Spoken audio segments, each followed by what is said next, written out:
about the really meat and potatoes of the program here. And so what we'll do is Hey, what's up everyone? Morey Croson here with the Performance Lab of California, and today we're going to do part 3 of our How to Get Faster speed series. Super excited about it. And again, we kicked this off because we started doing our $97 speed program and just thought we'd give you a lot more value just about how to get faster in general and just be able to utilize that within the Facebook community and the YouTube channel and also within the program to make it so you're continuing to improve whatever it is that you're currently working on. So, you know, just want to give you guys more and more value to make it so the speed program just makes that much more sense for you to make an investment into. So what we're talking about here today is we've taken 24 of the fastest 100-meter sprinters, right? So you can see here it's all the guys. Actually, I think it's 20. Sorry, it's 20 of the fastest sprinters because we have these ones at the beginning that don't really go into anything. But from this, we looked at foot contact time. We looked at their transition time, which is the time spent off the ground. The ground contact time is the amount of time spent on the ground, what their height was, and what their weight was. Okay? And based off of that, we were able to see a couple really, really cool and very, very interesting things. First of all, if we look down here at the average, on average, it looked like, or what's happened is that there's a 0.008 difference from right, sorry there, to left. Sorry about my handwriting. So what that means is that if we look at the bottom, you can see how 0.0972 compared to 0.098, it means that there's a little bit less time spent on the right foot on average. So you see like Usain Bolt, he's pretty much the same, but if we look at like Asafa Powell, he's really, really different. He's got 0.16 difference between, sorry, 0.016 difference between his right and left foot as he's sprinting, which is very, very interesting, right? That tells us that asymmetries might not be bad.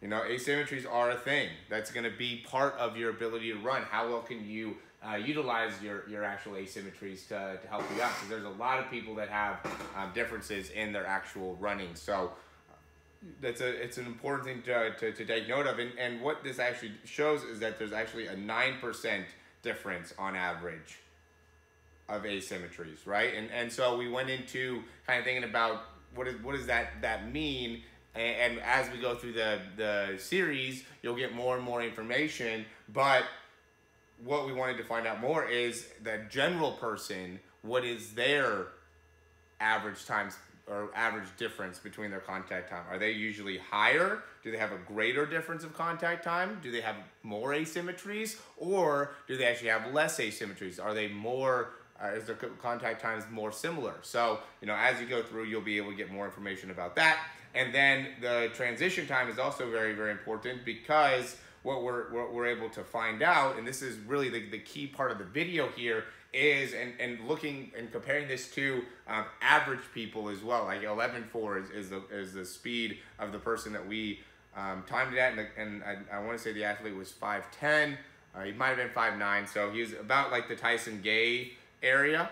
And what his foot contact time was 0.08, I think it was 5, and then 0.079.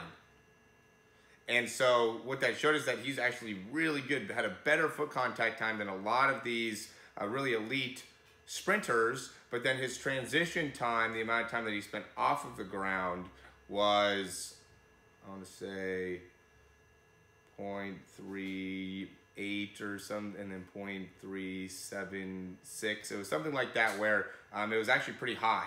It's a pretty high transition time. So essentially he was flipped, and when we look at the actual heights behind the people and the sprints behind the people, if we see this, like for Usain Bolt, he has a he's very, very tall, and so he has a very, very long transition time, or he spends more time off of the ground. Again, that's with like when your right foot leaves the ground until when your right foot touches the ground. That's that transition time. And so he spent a good amount of time off of the ground, which gives us an indication that if you're taller, because if you look down here, Carl Lewis is 6'2", he's in that same type of thing. where he spends a lot of time on the ground. Really, all the guys that are taller, they spend a good amount of time off the ground. All the people that were shorter are the people that didn't spend as much time on the ground. I mean, you can see Tyson Gay's the only person that is under 0.3 for both of them.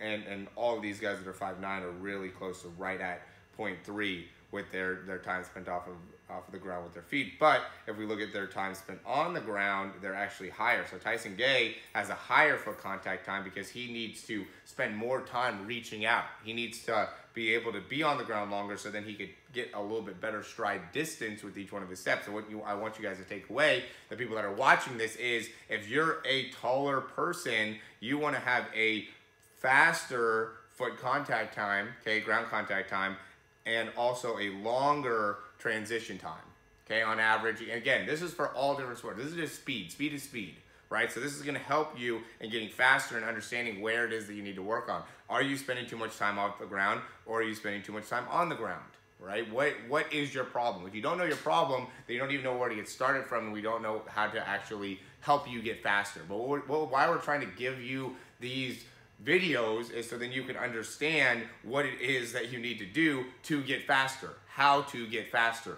That's the name of the series, right? So this is the how-to. If you need to improve your foot contact time, then, you know, if you're 6'5" and you're spending a lot of time on the ground, and you have a good transition time, now you know where you need to improve. If you're a shorter person and you're have a long transition time and you're spending a short amount of time on the ground, then you need to flip that.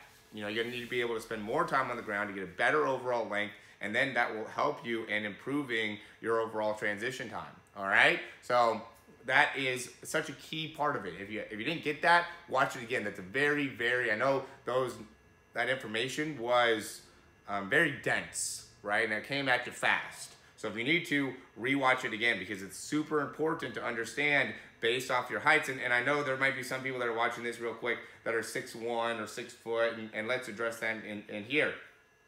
If you're in between, then the numbers should also be somewhat in between, right? So like here, we're looking at, let's go Tyson Gay, 0.1, right? That's a good amount of time.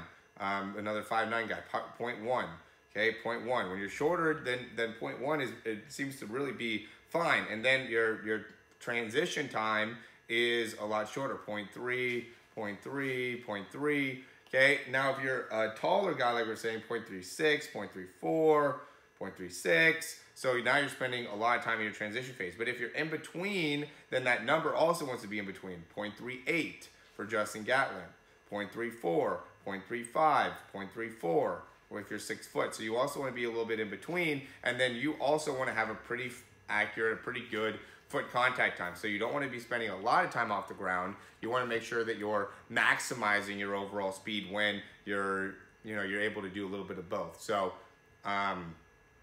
yeah, we want to be able to work on that just a little bit more. Okay, so when you're watching this too, make sure that you're taking notes, because I do think that if you do have a question, we want you to be able to answer these, and then, you know, if you could watch it all again, take some notes, make sure that you're understanding this the best you can, ask some questions if you need to, and then also figure out what's important, right? What's going to be important, what's the underlying message, and how can I put that into my actual sprinting performance. So yeah, this is another really important video for you guys to get, especially if you're in the speed program. This will help you connect to what are some of the areas that you need to be able to focus on and improve. And once you can better connect to that, you're just going to be able to take your overall speed performance to a whole nother level. So yeah, I again highly recommend joining the program. First 150 people get my personal contact information, can reach out to me, talk to me, and also the whole thing about, you know, understanding any of this part of it, right? If you need to understand how to run the 100 better, your sprint better, or your 40 better, reach out to me. I want to be able to help you out with that as well. So yeah, don't hesitate there. I want you to get the best out of the program. So don't hesitate to reach out and ask me any questions you might have. All right, guys? Talk to you guys soon. Hey, thank you so much for watching this video. I hope you really enjoyed it, and if you did, you could subscribe down below, and that way you can get updates on any of the new videos that we get. Also, if you want to, you can check out some of our other breakdowns for speed and throwing. We have exercises, also jumping mechanics videos, a lot of great stuff within our channel. Hope you enjoy.